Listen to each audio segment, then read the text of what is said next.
தனியாக பெப்சி நிறுவனத்தெல்லாம் யாரும் உருவாக்கலை. இது பெப்சிக்கு போட்டியெல்லாம் கிடையாது. டேன்டெஃப்னு ஒரு அமைப்பு.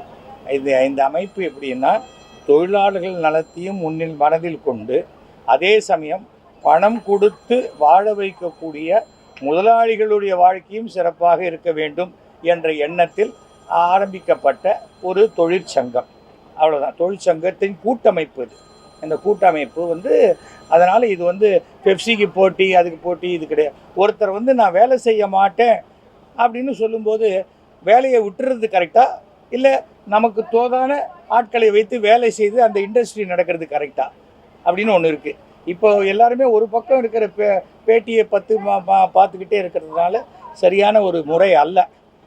ஏனென்றால் இன்றைக்கி ஒரு வருஷத்துக்கு 5 லட்சம் இன்ஜினியர் மாணவர்கள் வெளில வராங்க.